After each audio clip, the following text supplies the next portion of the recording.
ए जगन्नाथ सांग माने my kitchen भाई सुमित्रा चैनल को आपण मानको बहुत बहुत स्वागत।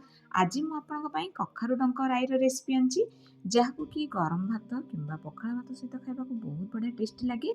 तो चलते यार रेसिपी जानबा, रेसिपी को स्किप न कर लास्ट पर्यंत देखंतु जहाँफल आप रेसिपी बहुत भल भाव बुझिपारे।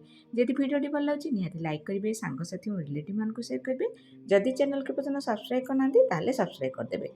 तो देखते ये मु कखारु डंक नहीं, तो यहाँ हूँ कखारु शाग।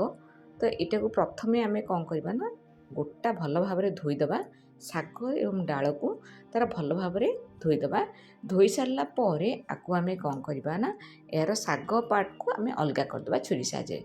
तो जी आमर शाग अच्छी ना ताको प्रथमे आम अलग करदे, डंकरू अलग करदे शाग को, तापर डंक को आम काटिबा। तो ये भाव में वीडियो देखा आपको सेमती आप कौन करेंगे ना शाग पार्ट को अलग करदे। तापर शाग को आम कौन करवा ना एमती हाथ में धरिबा, धरिकी भल भाव एमती प्रेस कर माने एमती खसिबा जहाँद्वारा कि आमर यहाँ जो रुआ रुआ होगी लगी था पार्टी को लगभनी। तो एमती करदे द्वारा तार शुंख गुड़ाक बाहरी जीव। तो ये भाव में आप हाथ में मक्चिकी नहीं शाग को। तो एमती करेंगे सबू शाग गुड़ाक करमती कौन करेंगे ना अलग रखिए शाग को। तापर चलतु एवं आम डंक को काटिबा।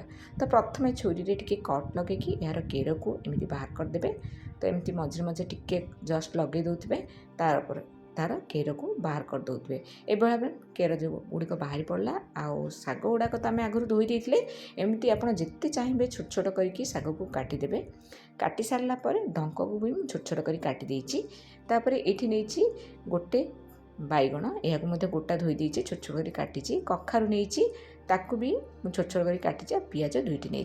एवं चलतु यार मसला प्रस्तुत करवा। से ग्राइंडर जार 2 टेबुल स्पून सोरिष, 1 टेबुल स्पून जीरा और रसुण 10 ରୁ 12टी नहीं। तो नहीं सारापर ये दे 3टी शुखिला लंका अल्प पानी देकी यह भल भाव ग्राइंडिंग करदे जमीक यहाँ खदड़िया रही। तो यहाँ ग्राइंडिंग करदे मसला। एवं चलतु कड़े बसैबा। कड़े गरम हो सारा से 2 टेबुल स्पून सोरिष तेल देदेबा, पंचफुटण देदेबा। पंचफुटण दे सारापर ये भृषंग पत्र एड करदे। भृषंग पत्र आप निश्चित एड करेंगे। ये 1/4 चामच देती हेंगू देकी भल भाव फुटणटी फुटाई छाड़दे। तापर पियाज जो 2टी काटिक रखी छोट छोट कर एड करदे।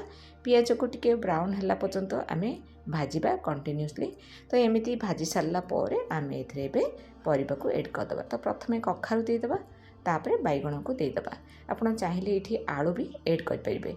तो ये मु कखारु और बैगण को देदेली। एवं आम जो डंक को काटिक रखी ताको भी एड करदे करके भल भाव या मिक्स करदे। तो एपट सेपट करके 2 मिनट भाजी सारापर ये देदेबा 1/2 टेबुल स्पून हलदी गुंड, तापर Kashmiri red chilli powder 1/2 tablespoon आउ देदेबा लुण टेस्ट हिसाब से देकी भल भाव या गोलैदबा। गोलै सारापर यहाँ 1 मिनट भाजी सारापर ये आम जो मसला बाटिक रखी से देदेबा।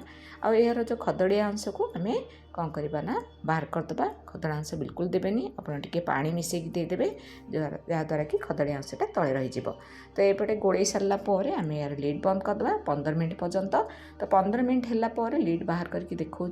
आउ ये आम ए शाग देदेबा जेहेतु आम परिवाटी अधा सीझी जाइए। तो ये शाग देलापर आम बिल्कुल भी न उल्टेकी घोड़े 5 मिनट बसैबा। 5 मिनट पर लिड बाहर करके ताकू एबे आम कौन करवा तल उपर कर पिथिपातिया उल्टेबा। तो एमती देखंतु आम ए उल्टे सारापर शाग को भल भाव एपट सेपट कर उल्टेबा।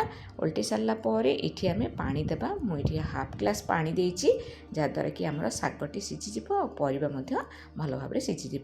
तो उल्टे सारापर ए लिड बंद करके आउ 10 मिनट बसैबा। 10 मिनट पर मुझे बाहर कर देखुची। देखंतु शागर आमर पानी भी अधा मरी जाइए अल्प अल्प अच्छी जहाँद्वारा कि बड़ी पकेवा द्वारा ये पानीटी भल भाव सोक हो। तो ये बड़ी मु भाजिकी रखी बड़ी को एड कर देछि। तो फुल बड़ी को तो दे सारापर एबे आम भल भाव मिक्स करके बसैबा। देखो एबे आमर पानी भी मरी जाइए आउ शाग परिवा भल भाव सीझी जाइए। तो अल्प आपड़े लटरपट होगी पानी टिके रहिले भल लगे, अल्प पानी रखिए। तो ये आमर कखारु डंक राई प्रस्तुत हो गला। तो भिडियोटी जब भल लगे निहाती लाइक करेंगे, सांगसाथी और रिलेटिव मान शेयर करेंगे। जदि चैनल के पर्यटन सब्सक्राइब करना ताले निहाती सब्सक्राइब करदे। इंस्टाग्राम फेसबुक जब देखुं फॉलो करेंगे। जय जगन्नाथ।